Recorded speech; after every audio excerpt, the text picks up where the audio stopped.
Movie की शुरुआत होती है एंजो नाम के एक छोटे क्राइम करने वाले शख्स से। ये कोई मास्टरमाइंड क्रिमिनल नहीं था, बस एक आम चोर था जो अपनी जिंदगी एक छोटे से फ्लैट में गुजारता था। उस दिन जब उसने एक महंगी वॉच चुराई तो उसे पता नहीं था कि ये चोरी उसकी पूरी जिंदगी बदल देने वाला है।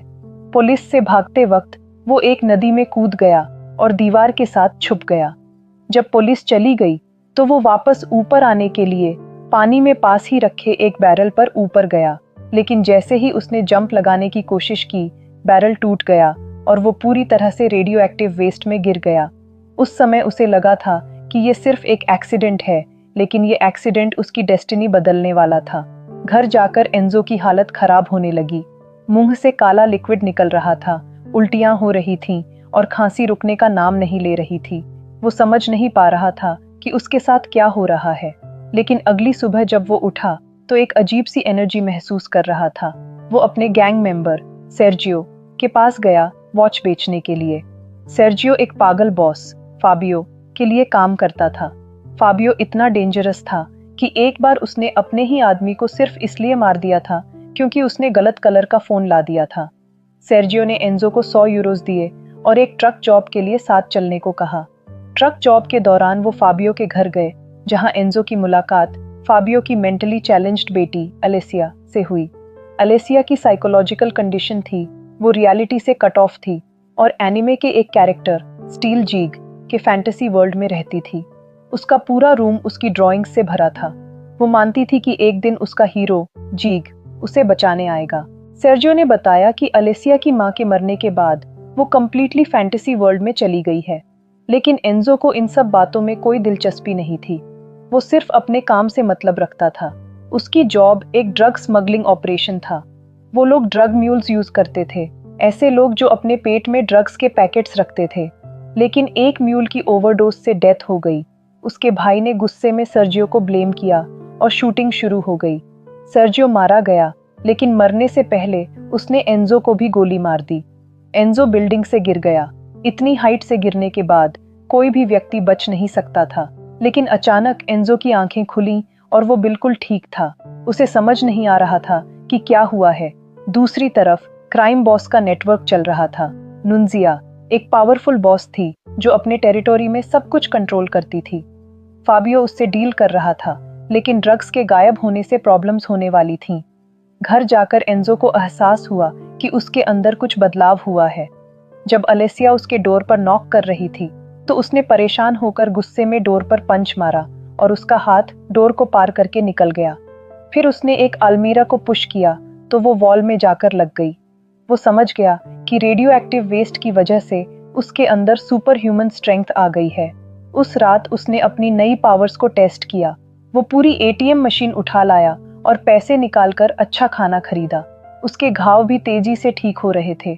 शोल्डर पर लगी गनशॉट का घाव कुछ ही घंटों में कंप्लीटली ठीक हो गया था। इधर फाबियो को पता चल गया था कि ड्रग्स गायब हैं। उसने अपने लोगों को भेजा एंजो से पूछताछ करने के लिए। जब वो नहीं मिला तो उन्होंने अलेसिया से पूछा, लेकिन अलेसिया को कुछ नहीं पता था, इसलिए वो डर गई। अचानक एंजो मास्क और हुड पहनकर विंडो से अंदर आया। उसने अपनी सुपर ह्यूमन स्ट्रेंथ से मिनटों में उन सभी को हरा दिया। वो अलेसिया को अपने फ्लैट में ले आया सेफ्टी के लिए। अलेसिया को लगा कि वो उसका एनिमे हीरो जीग है जो फाइनली उसे बचाने आ गया है। एंजो ने उसकी मेंटल कंडीशन को देखते हुए उसकी फैंटेसी को सपोर्ट किया। वो नहीं चाहता था कि वो और परेशान हो। दूसरी तरफ फाबियो ने सीसीटीवी फुटेज देखी जहां एंजो एटीएम मशीन उठाते वक्त रिकॉर्ड हुआ था। वो फुटेज इंटरनेट पर वायरल हो रही थी। फाबियो को यकीन था कि वही व्यक्ति है जिसने उसके लोगों को हराया था। फाबियो के राइट हैंड मैन एंटोनियो ने उसे सजेस्ट किया कि वो नुंजिया के पैसे लोन लेकर जल्दी से वापस कर दें, क्योंकि वो जानता था कि नुंजिया कितनी डेंजरस है। लेकिन फाबियो ने कहा कि वो एक प्लान्ड बैंक ट्रक रॉबरी करेंगे। एंजो को भी सेर्जियो के पेपर्स में उसी बैंक ट्रक रॉबरी का प्लान मिला। अगले दिन जब फाबियो और उसके लोग ट्रक का वेट कर रहे थे, एंजो ने पहले ही ट्रक को लूट लिया और वहां से भाग गया। फाबियो के लोगों ने उस पर फायरिंग की, लेकिन वो भाग गया। उस रात एंजो और अलेसिया ने साथ में उसका फेवरेट एनिमे देखा। जब एंजो उसके करीब आया तो वो भयभीत हो गई और रोने लगी। पता चला कि पास्ट में किसी ने उसे सेक्सुअली अब्यूज किया था। अगले दिन अलेसिया ने एंजो से बार बार अपने पिता को बचाने के लिए कहा। एंजो उसे एक खाली अम्यूजमेंट पार्क ले गया, जहां उसने अपनी पावर्स से बिना इलेक्ट्रिसिटी के राइड्स चलाईं। इधर फाबियो और एंटोनियो के बीच आर्ग्यूमेंट हुई, क्योंकि एंटोनियो चाहता था कि वो नुंजिया के पैसे जल्दी वापस कर दें। फाबियो इससे अग्री नहीं था। आर्ग्यूमेंट में फाबियो ने अपने डॉग्स को एंटोनियो के पीछे लगा दिया, जिससे उसकी डेथ हो गई। फिर एंजो ने मॉल से अलेसिया के लिए प्रिंसेस ड्रेस सिलवाई, जो वो हमेशा से चाहती थी। बाद में उसने अलेसिया को सर्जियो की डेथ के बारे में बताया। वो रोते हुए पूछने लगी कि एंजो ने उसके पिता को क्यों नहीं बचाया। अब बैंक ट्रक रॉबरी की न्यूज़ हेडलाइंस में आ गई और सुपर क्रिमिनल के नाम से एंजो फेमस हो गया। फाबियो भी वैसे ही सुपर ह्यूमन पावर्स चाहता था। गुस्से में अलेसिया एक बस में चली गई, लेकिन एंजो ने अपनी स्ट्रेंथ से बस को रोक दिया। उसने अंदर जाकर अलेसिया से माफी मांगी और वो उसके साथ चलने को राजी हो गई। लेकिन एंजो भूल गया था कि उसने मास्क नहीं पहना है। आसपास के लोग उसकी वीडियो बना रहे थे। वो जल्दी से अलेसिया को लेकर वहां से चला गया। कोई चॉइस नहीं बचने पर फाबियो ने एक डीलर फ्रेंड से पैसे उधार लिए ताकि वो नुंजिया के पैसे दे सके। जल्दी ही नुंजिया अपने लोगों के साथ वहां पहुंच गई। समय पर पैसे नहीं मिलने पर वो बहुत गुस्सा थी। जल्दी ही दोनों ग्रुप्स में फाइटिंग हो गई और फायरिंग शुरू हो गई। आखिर में सिर्फ नुंजिया और फाबियो जिंदा बचे। अपने हाइडआउट पर पहुंचकर फाबियो ने देखा कि उसके सारे आदमी मारे जा चुके थे। तभी एंजो की बस इंसिडेंट की वीडियो टीवी पर दिखाई गई। फाबियो ने तुरंत उसे पहचान लिया और उसे खोजने निकल गया। उधर एंजो और अलेसिया किसी दूसरे सिटी में भागने की तैयारी में थे, क्योंकि पुलिस को एंजो की आइडेंटिटी का पता चल चुका था। वो दोनों एक होटल में रुके, जहां फाबियो गन के साथ पहुंच गया। उसने एंजो को ट्रैंक्विलाइजर गन से बेहोश कर दिया। जब एंजो की आंख खुली तो फाबियो ने उसे डक्ट टेप से बांध दिया था। उसने अलेसिया की जान के बदले एंजो से अपनी सुपर ह्यूमन पावर्स का राज बताने को कहा। अलेसिया की जान बचाने के लिए एंजो ने फाबियो को नदी किनारे ले जाकर सारी बात बताई। फाबियो को उसकी बात पर भरोसा नहीं हो रहा था। उनकी बातचीत के दौरान नुंजिया अपने लोगों के साथ वहां आ पहुंची और वो उन पर फायरिंग करने लगे। इस क्रॉसफायर में फाबियो और अलेसिया दोनों को कई गोलियां लगीं। अपना रिवेंज लेने के लिए नुंजिया ने फाबियो की बॉडी को जलाकर नदी में फेंक दिया।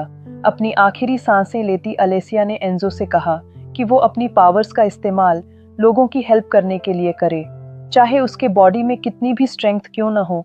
इस मोमेंट पर एंजो खुद को बहुत हेल्पलेस महसूस कर रहा था। अगले दिन फाबियो पानी से निकला। उसके अंदर भी एंजो की तरह सुपर ह्यूमन स्ट्रेंथ आ चुकी थी। उसने एक गैम्बलिंग डेन में जाकर वहां मौजूद सभी लोगों को मार दिया। उसने अपनी किलिंग की वीडियो भी बनाई ताकि वो भी एंजो की तरह फेमस हो जाए। दूसरी तरफ एंजो अलेसिया की डेथ के बाद हताश होकर इधर उधर भटक रहा था। अचानक उसके पास एक कार एक्सीडेंट हो गया। उसने अपनी पावर्स का इस्तेमाल करके एक छोटी बच्ची को जलती हुई कार से बचाया। बच्चे की मां ने उसका बहुत बहुत शुक्रिया अदा किया। कुछ देर बाद उसने टीवी पर फाबियो को देखा, जिसने बताया कि वो रोम के सबसे बड़े स्टेडियम को बॉम्ब से नष्ट करने वाला है, सिर्फ इसलिए कि उसका मन है। कोई स्पेसिफिक रीजन नहीं था इसके पीछे। एंजो जल्दी से स्टेडियम पहुंचा, जहां हजारों लोग मैच का वेट कर रहे थे। पार्किंग एरिया में उसे फाबियो मिला, जिसके हाथ में बॉम्ब का रिमोट था। उन दोनों के बीच जबरदस्त फाइट हुई, लेकिन इस बीच फाबियो स्टेडियम के अंदर की तरफ भागा। एंजो ने उसका पीछा किया, लेकिन इससे पहले कि वो उसे रोक पाता, फाबियो ने बॉम्ब को एक्टिवेट कर दिया। एंजो ने बॉम्ब को उठाया और नदी की तरफ भागा, ताकि वो बॉम्ब को लोगों से दूर पानी में फेंक सके। जैसे ही वो बॉम्ब फेंकने वाला था, फाबियो ने उसे धक्का देकर गिरा दिया।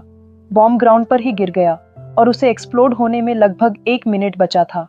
जब बॉम्ब फटने ही वाला था, तो एंजो ने फाबियो और बॉम्ब के साथ ब्रिज से जंप लगा दिया। इस ब्लास्ट में फाबियो मारा गया और उसका सिर तन से अलग होकर ब्रिज पर गिरा। सभी को लगा कि एंजो ने भी इस ब्लास्ट में अपनी जान दे दी है, लेकिन आखिरी सीन में हमने उसे दूर से शहर को देखते हुए देखा। जिंदगी में कभी कभी हमें लगता है कि हम कुछ खास नहीं कर सकते, कि हमारे पास कोई स्पेशल पावर नहीं है, लेकिन सच ये है कि हर इंसान के पास कुछ न कुछ सुपर पावर है।